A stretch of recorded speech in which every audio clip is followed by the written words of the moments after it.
अब देखिए हम थोड़ा वर्ग और आयत के हम थोड़ा सा समझ लेते हैं कि वर्ग और आयत के सूत्र और परिमाप और उनके क्या क्या सारे चीजों को हम यहाँ पे एक बार रिकैप कर लेते हैं, उसके बाद हम आगे क्वेश्चन के साथ हल करते हैं। तो देखिए वर्ग और आयतन, देखिए आपका वर्ग है और एक आपका आयत है। आयत वर्ग में क्या होता है कि इसका प्रत्येक इसका प्रत्येक भुजा बराबर होता है। इसका कोण क्या होता है, इसका प्रत्येक भुजा अलग अलग होता है। तो देखिए इसका, अब देखिए इसमें इसका प्रत्येक भुजा क्या होता है आपका बराबर होता है। प्रत्येक भुजा क्या होता है इसका बराबर होता है और इनकी दो भुजाएं 90 अंश पर जुड़ी होती हैं। ये आपको इतना मैंने नेक्स्ट क्लास में बता दिया था। और अब इसका क्षेत्रफल का फॉर्मूला क्या होगा, इसका क्षेत्रफल का फॉर्मूला इसकी भुजाओं का वर्ग होता है।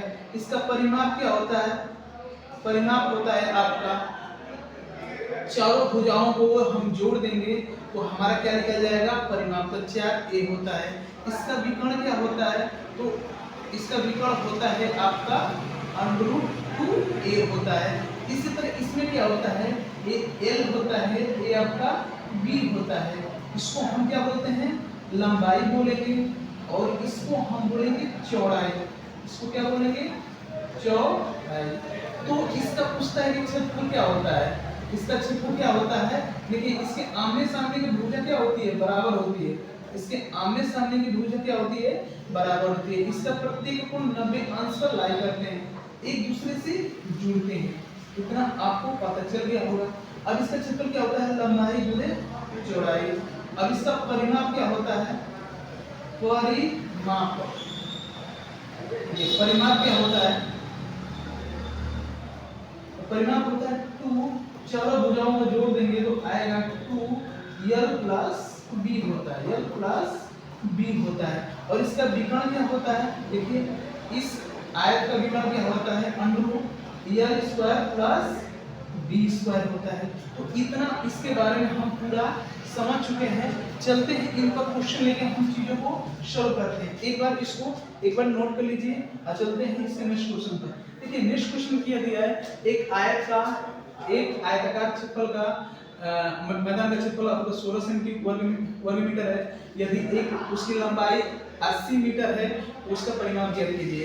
देखिए आयत का क्षेत्रफल का फॉर्मूला क्या होता है l × b बराबर 1600। ऐसे में लंबाई आपको कितना दे दिया है आपका 80 मीटर। अब b का हमें मान निकाल देना है तो निकाल दीजिए, इसको काटिए फट से। b का मान आ जाएगा 20 मीटर आ जाएगा। उसके बाद परिमाप बराबर 2l प्लस b होता है। तो 2 कीजिए, l का मान आपका 80 है और b का मान आपका 20 है। अब दोनों को जोड़ेंगे तो हो जाएगा आपका 100 हो जाएगा। कितना हो जाएगा 100 और उसको 2 से गुना करेंगे आपका 200।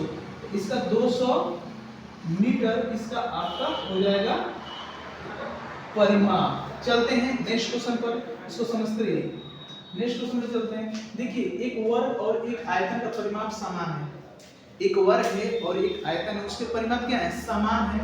यदि वर्ग की एक भुजा 15 सेंटीमीटर और आयत की एक भुजा 18 सेंटीमीटर की हो तो आयत का क्षेत्रफल निकालिए। तो हम दो चीज यहाँ से ले लेते हैं, एक हम वर्ग ले लेते हैं ऐसा में, एक हम वर्ग लेते हैं, एक हम आयत ले लेते हैं ऐसे में।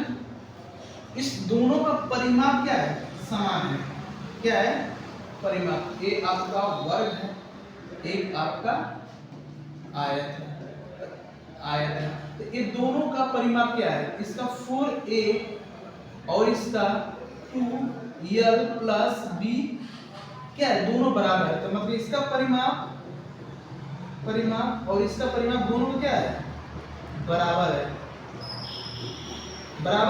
तो बोला है कि वर्ग की एक भुजा 15 सेंटीमीटर है। तो मतलब वर्ग का एक भुजा मतलब a बराबर 15 सेंटीमीटर है और इसका 2l प्लस b होगा और 15 चौकी 60 होगा। तो हमें निकालना है इसकी एक भुजा निकालना है। इसको काट दीजिए तो हो जाएगा इसका 30 हो जाएगा। और यल का मान आपका दे दिया है 18, तो हमें बी का मान निकाल लेते हैं। तो 30 में से 18 घटा देंगे तो आपका बी का मान निकल जाएगा 12। तो मतलब आपका इसका निकल गया, यल का मान आपका 18 दिया है और बी का मान हम जब निकाले हैं तो हमें निकला है 12। क्या निकला है? 12 सेंटीमीटर निकला है। तो पूछा है कि आयत का क्षेत्रफल निकालिए। तो आयत का क्षेत्रफल बराबर होता है लंबाई गुणे चौड़ाई। 18 प्लस 12, 18 गुना 36 से 3 21, तो हो जाएगा 216 सेंटीमीटर स्क्वायर आपका हो जाएगा आयत का क्षेत्रफल, जो आपको पूर्ण से समझ में आ गया होगा। इसका परिमाप और इसका परिमाप दोनों का क्या है? बराबर है। तो यहाँ से मैंने जब वर्ग एक भुजा रखा था 60 आया, इसका टोटल परिमाप 60 आ गया और इसका दिया 2l प्लस b के बराबर हम रख देंगे। तो l का मान 18 माना तो b का मान 12 आ गया ऐसे में, और इसका यहाँ पर क्षेत्रफल निकल गया। चलते हैं नेक्स्ट क्वेश्चन की तरफ। आप एक बार देख लीजिए, दे दिया है 81 वर्ग मीटर, 81 वर्ग मीटर क्षेत्रफल वाले, हाँ 81 वर्ग मीटर क्षेत्रफल वाले, 81 वर्ग मीटर क्षेत्रफल वाले फर्श को ढकने के लिए 90 सेंटीमीटर भुजा वाली कितनी वर्गाकार टाइल्स की आवश्यकता होती है? अब देखिए, मान लीजिए एक यहाँ पर वर्ग है, क्या है? हाँ, एक यहाँ पर आपका वर्ग है। अब इसमें छोटे छोटे टाइल्स बिछाए जा रहे हैं, छोटे छोटे इसमें टाइल्स लगाया जा रहा है। ऐसे में ऐसे लगाया जा रहा है, ऐसे मान लीजिए लगाया जा रहा है। आपको कितना समझ में आ गया? मैं बस आपको ऐसे दिखा रहा हूँ, वो सही ढंग से लगाया जाएगा, बट मैं आपको बस ऐसे दिखा रहा हूँ कि ऐसे से लगाया जाएगा। और बोला है कि अब जो पूरा है, देखिए जो पूरा एक वर्ग है इसका क्षेत्रफल दे दिया है 81 वर्ग दे दिया है, 81 वर्ग मीटर दे दिया है पूरा क्षेत्रफल, मतलब कि एक स्क्वायर बराबर दे दिया है 81 वर्ग मीटर दे दिया है। अब जो टाइल्स लगा रहा है तो इसका माप दे दिया है 90 सेंटीमीटर। ऐसे में यहाँ पर दिया है मीटर में, यहाँ पर टाइल्स लगा रहा है सेंटीमीटर, तो सेंटीमीटर को 90 सेंटीमीटर को हमको मीटर में कन्वर्ट करना है। तो इसको क्या करेंगे? 100 से भाग करेंगे, 100 से भाग करेंगे तो एक आ जाएगा 0.9 मीटर। टाइल्स की क्या है? लंबाई है। टाइल्स की क्या है? टाइलों की क्या है? टाइलों की लंबाई है, या उसकी भुजा की लंबाई है। तो हमें निकालना है कि कितने टाइल्स इसमें लगेंगे, कितने टाइल्स लगेंगे। n बराबर बड़े वर्ग का क्षेत्रफल बटा एक टाइल्स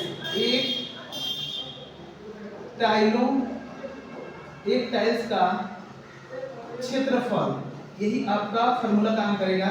वर्ग का क्षेत्रफल आपका कितना है?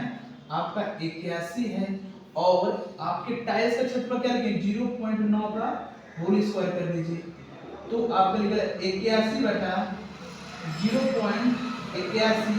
इसको काटेंगे तो कट जाएगा, नीचे क्या बचेगा? 0.01।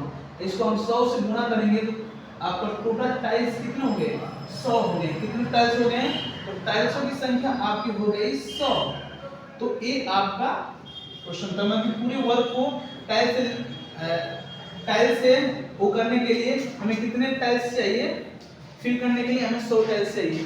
सुनने समझने के लिए धन्यवाद। इसी तरह लाइक सब्सक्राइब करते रहिए।